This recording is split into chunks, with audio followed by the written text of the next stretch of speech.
Here is Alito, who is striking back at one point, and I can't remember exactly which case this was, but some senators, we had talked about this case at one point, and I can't remember exactly which the case was, but some senators had filed an amicus brief on this. And they had included in this amicus brief a questioning how politicized the Supreme Court justices have become, how political in their decision making. This is like one of those Escher paintings, what he's saying here, because as Alito is giving this speech, he is criticizing. It was the amicus brief came in the Janus case. The Janus case, of course, was which was the Supreme Court overruling 35-year-old precedent in the Abood versus Detroit case, which said that unions in a union shop, they can't necessarily collect union dues, but they can, at the very least, collect agency fees, because if they're negotiating on behalf of everybody in the shop, that costs money. Everybody's benefiting from it, so you got to pay for the agency fees. And in their relentless pursuit, the conservatives on the Supreme Court to overrule this, and they ultimately did. They did reverse Abood and destroy it as a precedent, so that it would hurt unions, essentially.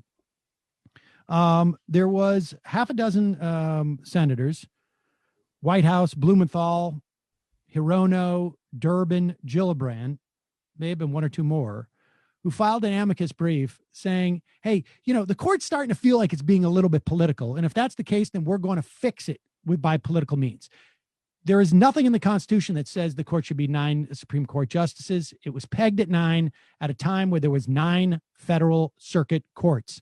Here is Sam Alito basically on one hand saying that's inappropriate, on the other hand saying, and my talking about it proves that your point was correct. The senator's brief was extraordinary. I could say something about standards of professional conduct, but the brief involved something even more important. It was an affront to the Right. I could say this, but I'm not going to. You just said it. You just said it. Oh, the reason why he's not going to talk about standards of professional conduct is there are no standards that say that senators cannot join in an amicus brief. There are, however, standards as professional conduct that would have basically said, if it could talk, if there was animated and it was a person, it would say, Justice Alito, this whole speech is a bad idea. But continue. But the brief involved something even more important. It was an affront to the Constitution and the rule of law. Let's go back to some basics. The Supreme Court was created by the Constitution, not by Congress. Under the Constitution, we exercise the judicial power of the United States. Congress has no right to interfere with that work any more than we have the right to legislate.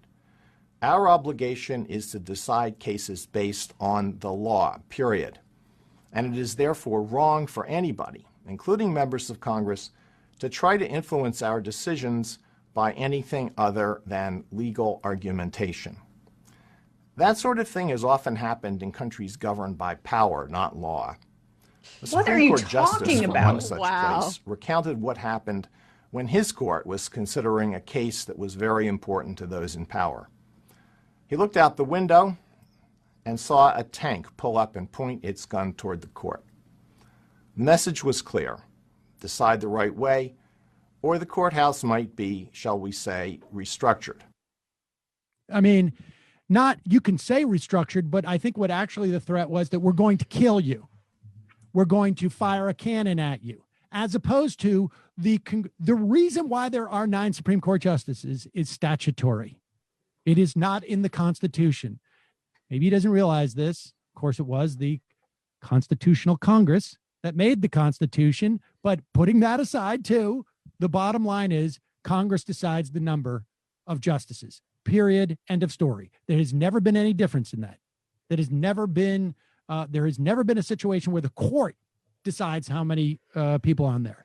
To equate the idea of we're going to fix something on a statutory level to we're going to fire a cannon at you is the equivalent of saying that you are being oppressed if somebody says you're bigoted for saying that gay people can't get married to each other. It is the conflation of norms with laws, which is exactly what he says he's not about to do, or that he's not all about. And of course, he's speaking at the Federalist Society, where, like, make no mistake, the reason he ratcheted up his tone here is because this kind of far-right rhetoric and naked politicism, if that's a word, is rewarded by the Federalist Society, and there's no equivalent on the left, as Sam and I have already discussed.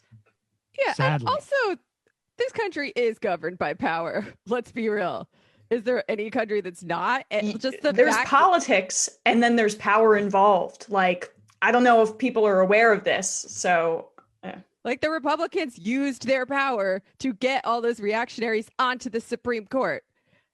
It is supposed to be mediated through politics, and it is for the most part. It's just that there is a big gray area where you have, certain norms that have existed because you cannot legislate every single aspect of everything. And they have broken those norms, and they have the constitutional authority to break those norms. Democrats should break them as well. But the idea that he is implying that there is something problematic and it is extra normal for senators to file an amicus brief saying that we think this is we